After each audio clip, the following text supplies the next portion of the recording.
Hi guys, my name is lucky and I M second year MBBS student from Maulana Azad medical college. और जो आज topic हम जिसके बारे में डिस्कस करने जा रहे हैं वो ये है कि अभी जो नीट में हमारे पास टाइम है वो 80 दिन रह गए हैं, यानी कि लगभग 2.5 महीने वीकेंड से हमारे पास 2.5 महीने 2.5 मंथ्स रह गए हैं। तो यहाँ से लेकर जो आपकी अप्रोच है वो क्या होनी चाहिए?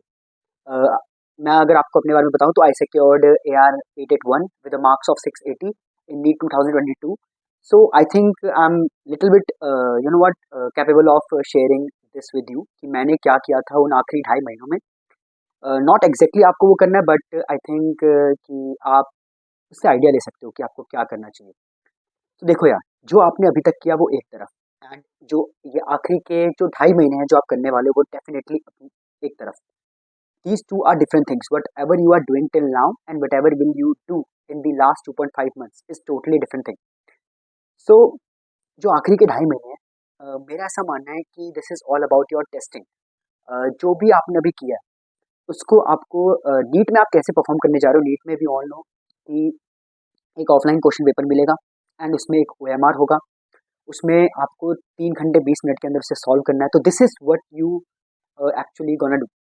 सो उस चीज को करने के लिए you have to do practice a lot. Same thing जो आप वहां पे करने वाले हो उसको आपको कई बार प्रैक्टिस करना है इन 2.5 मंथ्स में। Different different subject, we have 3 subject, physics, biology and chemistry. इन तीनों के लिए there is difference approach for last 2.5 months. So starting with biology, we all know कि बायोलॉजी में क्या आएगा। बायोलॉजी में सिर्फ और सिर्फ एनसीईआरटी ही आएगा, चाहे आप जो कह लो, एनसीईआरटी ही आएगा, है ना। एनसीईआरटी की लाइंस उठ के आएंगे, उसके फैक्ट्स, उसके डेटा, है ना। तो अब आपको क्या करना है? अब आपने एनसीईआरटी डेफिनेटली आपने, क्योंकि बहुत कम टाइम बचा है तो आपने एनसीईआरटी को जो है वो याद कर लिया होगा।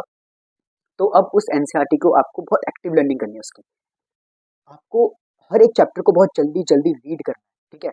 और जैसे एक चैप्टर रीड करते हैं उसके साथ उसके एनसीईआरटी बेस्ड क्वेश्चन भी आपको करने हैं, ये बहुत जल्दी आपको करना है, ठीक है।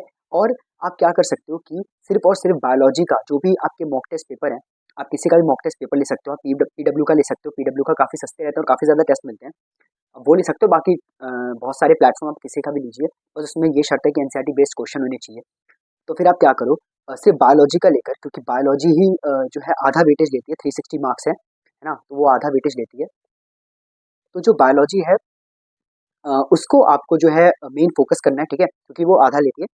एंड जो 360 मार्क्स है ना, वो आपको उसमें कम से कम 350 प्लस तो सिक्योर करने ही है। मेरे कम रह गए थे 335, अपार्ट फ्रॉम दिस कि मेरे 175 फिजिक्स में थे एंड मेरे 170 केमिस्ट्री में थे। अपार्ट फ्रॉम दिस तो इन्होंने मुझे बचा लिया काइंड ऑफ, लेकिन बायोलॉजी में रह गया था। तो आई थिंक कि बायोलॉजी एक बहुत बड़ा एज देती है, और अगर आपके सेम मार्क्स रहते हैं तो उसमें भी आपको प्रेफरेंस मिलती है। तो बायोलॉजी को बहुत अच्छे से करना है ना। बायोलॉजी की आपको मतलब एकदम एनसीईआरटी आपको क्या होनी चाहिए, रट जानी चाहिए बायोलॉजी, ठीक है। उसके लिए आपको क्या करना है, डिफरेंट डिफरेंट मॉक टेस्ट देने हैं, मॉक टेस्ट देने हैं, क्वेश्चन प्रैक्टिस करनी है बेसिकली, है ना। तो जो भी एनसीईआरटी के बेस्ड क्वेश्चन है वो सारे आपको लगाने हैं। मैंने जैसे बोला कि आप क्या करो, टेस्ट क्रिएट करो, मतलब सिर्फ मॉक टेस्ट लेते हो तो सिर्फ बायोलॉजी उसमें सॉल्व करो, ठीक है। डेली डेली बेसिस पे आप ये करोगे तो आपकी जो है एफिशिएंसी काफ़ी अच्छी बढ़ जाएगी, और बायोलॉजी में जो क्वेश्चन है वो गलत होने लग जाएंगे। फिजिक्स की बात करूँ, फिजिक्स और इनऑर्गेनिक फिजिक्स, और हाँ इन जो आपकी फिजिकल केमिस्ट्री, फिजिक्स और फिजिकल केमिस्ट्री जो है उसकी अप्रोच सेम रहती है। आपको बहुत ज़्यादा जो है न्यूमेरिकल्स लगाने हैं। आखिरी टाइम में आकर जो गलतियाँ करते हैं उसे वापस लिखना है। अगेन बहुत ज़्यादा जो है आपको इसमें भी जो है प्रैक्टिस करनी है। फिजिक्स के लिए मैं ये कहूँगा कि अब आप क्या करो, अब मेरे ख्याल से कर लेना चाहिए कि जो एनसीईआरटी के नॉट बैक एक्सरसाइज, जो इंटेक्स सवाल है वो आपको सॉल्व करने चाहिए और मार्क कर लेना, ठीक है। उसे बार बार करते रहना, क्योंकि काफ़ी ज़्यादा ना वैल्यूज भी सेम ही आ जाती है। सेम विद फिजिकल केमिस्ट्री, उसकी उसके भी इंटेक्स, उसके बैक एक्सरसाइज इंपॉर्टेंट नहीं है पर उसके इंटेक्स भी इंपॉर्टेंट है। सेम वैल्यूज के साथ इवन आंसर भी जो है वो सेम रहते हैं। तो ये आप कर सकते हैं। एंड जो मल्टीपल क्वेश्चन प्रैक्टिस है, ठीक है, फिजिक्स में और फिजिकल केमिस्ट्री में, वो तो करनी है, मॉक टेस्ट लगानी है, मतलब मॉक टेस्ट पे बेसिकली फोकस देना और रिवीजन पे। ऑर्गेनिक केमिस्ट्री अगेन जो बायोलॉजी के लिए अप्रोच है वही करना है, बिकॉज ऑर्गेनिक भी एनसीईआरटी से आएगी, इनऑर्गेनिक भी एनसीईआरटी से ही आएगी, है ना। तो इनऑर्गेनिक में बेसिकली फैक्ट्स वगैरह थोड़े ज़्यादा आ जाते हैं इनऑर्गेनिक में, तो उसका बेसिकली थोड़ा ध्यान रखना है। और if I talk about chemistry physics, I think I cover all. तो बेसिकली लास्ट में अब बेसिक अप्रोच लेनी क्या है, लास्ट महीने में आकर ना बहुत सारी चीज़ें और भी प्रॉब्लम्स आएंगी। फॉर एग्जाम्पल जो एक मेंटल ब्रेकडाउन होता है काइंड ऑफ, वो आएगा। मेंटल ब्रेकडाउन आने का बहुत ज़्यादा चांस है ना। इस 2.5 मंथ्स में बहुत सारे आपकी जो एनर्जी के लेवल्स हैं वो सेम नहीं रहेंगे, एनर्जी के लेवल्स बहुत ज़्यादा डिफर करेंगे, एंड उसको ना आपको कॉप अप करना है। बिकॉज आई थिंक नीट में मोर देन 20 लाख अपीयर होते हैं, मेरे टाइम पे 16-17 लाख थे। So what actually make you different from all that कि वो ये फेज जो है वो ये पार करके आए होते हैं अच्छे से, this 2.5 months, this last months basically. इसमें बहुत ज़्यादा लोग तो बहुत पीछे हो जाएंगे बिकॉज ऑफ देयर ब्रेकडाउन, सो वो नहीं होने देना है, सबका आता है नॉर्मली है।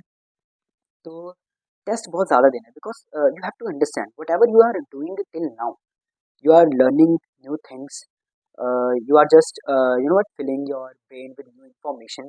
और अगर ड्रॉपर हो तो ऑब्वियसली यू हैव, तुम जानते हो कि तुम्हें कैसे करना है, but you still filling the brain, but this is not what actually need about. Need is about the pen paper OMR। You have to attempt 180 questions in 320 minutes I think, and अब तो शायद मेरे time पे होते obviously 200 questions थे।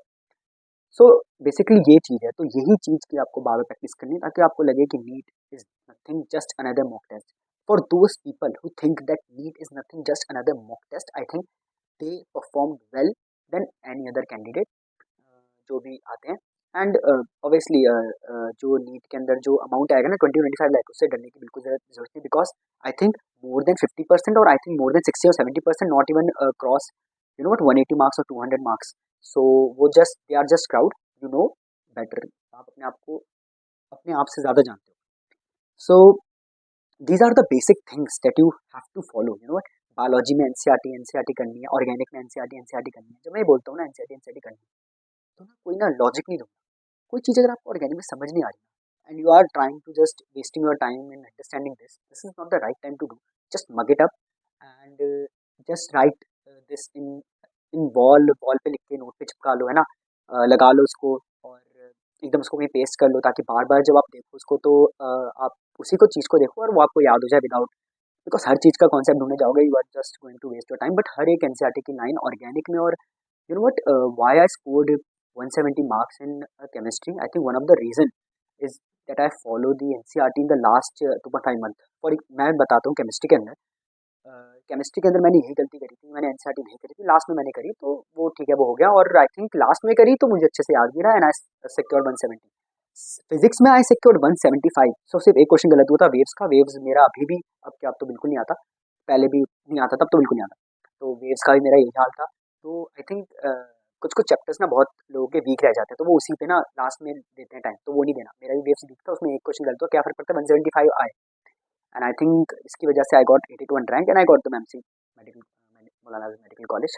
This is the past I think, but I think ये चीज़ आपको करनी है, क्वेश्चन प्रैक्टिस काफ़ी ज़्यादा करनी है ना, और डरना बिल्कुल नहीं है, ठीक है ना यार, एग्जाम है यार, हो जाएगा, क्या है, चिल रहना है ना। मैं जानता हूँ, कह रहा हूँ पर मुश्किल है, but still you have to little bit थोड़ा मतलब चिल रहने का ट्राई करो। एंड लास्ट 2.5 मंथ ये भी निकल जाएंगे and you are just going to be amazing doctor, not like me, I am not doctor till now, but yeah definitely in the future I will be. So this is all about this video, I think you like this and I am returning to this channel very very, मतलब बहुत ज़्यादा late, because MBBS killing me. So yeah, so with this message, you are all going to rock this in the NEET exam. So all the very best, and yeah, this is the end of this video.